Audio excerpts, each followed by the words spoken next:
Okay, we're going to finish up. This will be the conclusion of German Genius by Peter Watson. We're going to do philosophy and economics. First of all, as far as philosophy, Arthur Schopenhauer is the best philosopher ever in the history of Germany. The guy was a genius. He told the truth as best he could. Like, a lot of geniuses, he was crazy, okay? And he was kind of, like Nietzsche had mocked him as being like half dead. He sort of had this almost ascetic, sage, monk-like habit of just wanting to be by himself and read and study. And I kind of feel like that too, but I love women, man, a lot more than he did. He was not that big a fan of women. But anyways, the reason why I like Schopenhauer, he wrote a magnificent book called The Art of Literature. And he's fantastic. He used to read in 5 different languages and summarize everything he could learn about writing books and reading books, and it was great. Okay, but he was also crazy, and he drifted into atheism, and then once you're atheist, and then everything's meaningless. And so he's like, well, why do anything? It's best to not do anything. It'd be better not to be born. So when people go atheist, they turn crazy and nihilistic, and they just want to die or commit suicide or be cruel to other people. Everything goes into the garbage can. And I also think this is all part of what destroyed Germany, because even though, for example, Wagner liked him initially because he wrote, in high praise of music, and Wagner liked that, the more you study Schopenhauer, the more you're like disgusted with his philosophy of life. It's a crappy philosophy of life, okay? And Nietzsche is even worse. I'm going to tell you about Nietzsche in just a moment.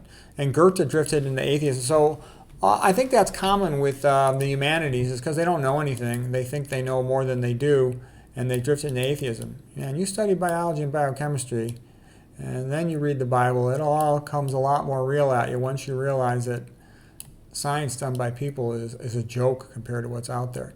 Okay, so here is just 2 books. I'm just showing you just like a little bit of perspective. This, I'm trying to shrink myself. This right here is Brothers Karamazov, a magnificent book by Fyodor Dostoevsky. And the whole point of Brothers Karamazov is you should try to live like Alyosha. He was the brother who was the nicest, the most Christian, a former monk, good to everybody, very likable. And that's how you should go through life, trying to be that way. Here's Anna Karenina, and at first when I read Anna Karenina by Tolstoy, I was really liking it, because Tolstoy has a very precise accuracy of description. You feel like you're really there. Vronsky riding along in the stagecoach rubbed his calf, and you're like, I could see all that happening. And that part of it seemed great at first. But then what you realize is that Tolstoy is a total scumbag jerk who has no hope for mankind. He's really a more modern, naturalistic type of writer who doesn't believe in man's ability to overcome his fate, in man's ability to use his own volition to improve his circumstance. So basically he says that, Anna Karenina and Vronsky have gone against social convention, therefore they will be destroyed, and there's nothing anyone can do about it. And you're like, that's kind of a crappy point of view in a book.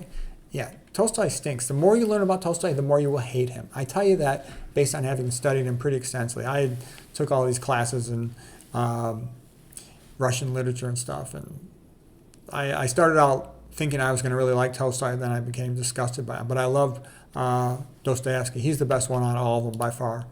All right, so I just had to show you those 2 points of view, because we get into that same sort of thing here with, Nietzsche. Here's Nietzsche versus Dostoevsky, okay? Dostoevsky gives you all this value in Brothers Karamazov. And even Nietzsche had recognized that Dostoevsky was brilliant and had a lot to teach him. Nietzsche was a crazy jerk. They describe him as being such a popular, great philosopher. He has nothing to say. All he said is God is dead and we have killed him, and therefore man doesn't realize what is coming next, what's going to happen once we've unchained the earth from the sun. Yeah, no shit. Christianity is like the sun. And he actually predicted that there would be terrible, awful wars, as there were in the 1900s, okay? But Nietzsche, he was a homosexual who was going to brothels, and he died of tertiary syphilis when he was only 44 years old.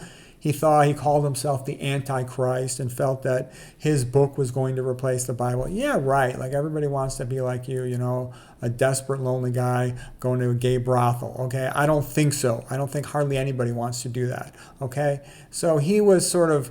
This is what I mean about these German philosophers. They're kind of sick in the head. Okay, if that's what you want out of life, go ahead and have it, but don't think anybody else wants that. And same with Schopenhauer. He didn't want to talk to anybody, just wanted to sit around reading. And don't get me wrong, I love reading myself, but Schopenhauer didn't want to get married, didn't want to have children. He was just sort of miserable. Nietzsche called him almost half dead, like a corpse. Okay, and there's something to be said for that. And Nietzsche just had this view that most people are stupid and worthless like dumb animals, and they really should be controlled by ubermen, supermen. And I'm also telling you, once you go down the path of atheism, you no longer have any value for other individuals. It's all, atheistic Darwinism, survival of the fittest, and it just leads to brutality, cruelty, nihilism, despair, suicide. It leads to nothing good. And if you don't think life has any meaning, how are you going to put meaning into your writing? You're not. Your writing is going to suck, okay?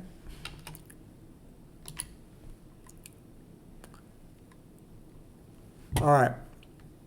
Now here's Heinrich Schliemann, the real Indiana Jones. This is the guy, German guy who was a big fan of the Iliad and the Odyssey when he was young.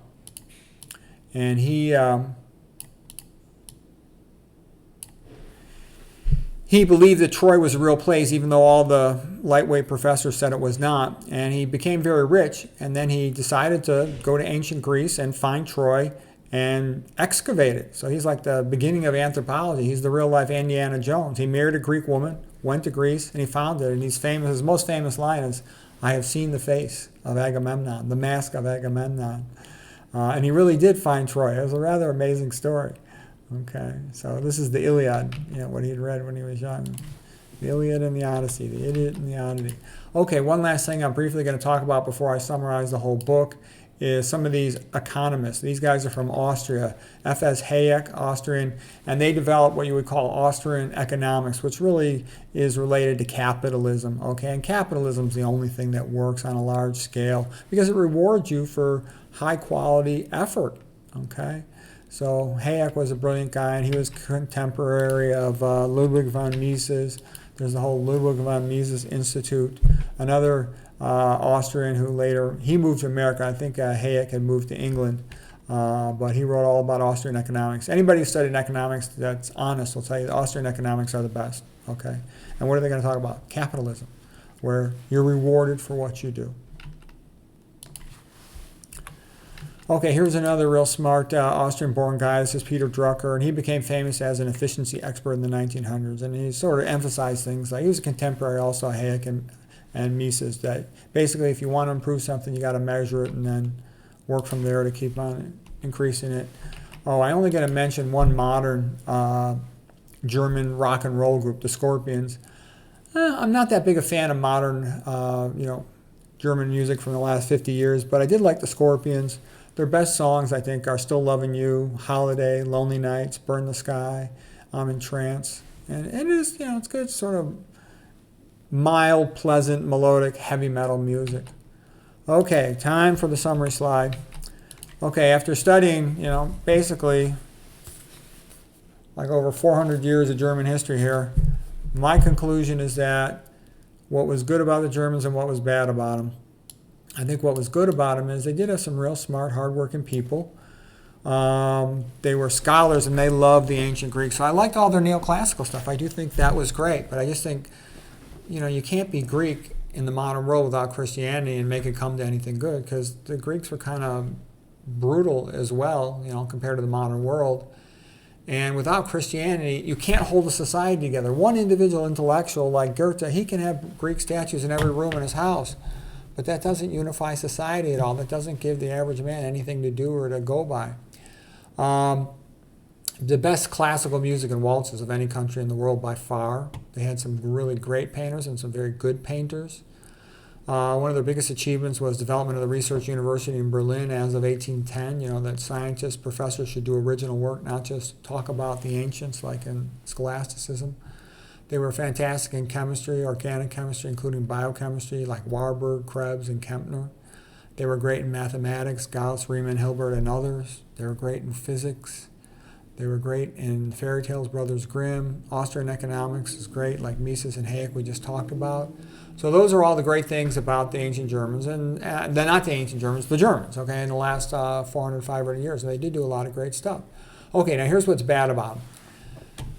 too many philosophers that were just the scum of the earth, like Kant and Nietzsche. Kant is worse than Nietzsche. Kant's like the devil, okay? Kant is just the destroyer of man's brain, saying you can't trust anything your mind says because all of our sensory functions are subjective.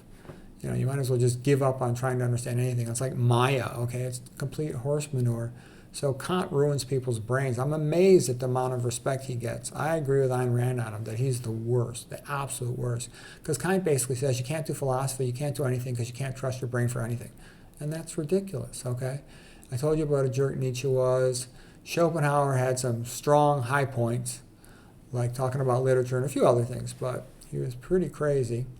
Smart by atheist writers like Goethe. Again, Goethe had a lot of talent, but his sort of drift into atheism left him in just like this spiral of wanting to have sex with younger women, making a deal with the devil. There's not much message to be learned there. Too much atheism just weakens the people. We talked about that. It leads to, you become an alcoholic. Life has no meaning, like in the Soviet Union or something. There's not enough to hold the country together. So what ends up happening is the lack of Christian enthusiasm for Christian religion and emphasis on it led to a drift into militarism. And then these types of guys just took over the country and destroyed the place. And the first and in the second, big wars, and the country went down the tubes. So anyways, that's the story of Germany. I was interested in myself initially because of all the art, but went through a little bit of the other stuff. I hope you found that helpful.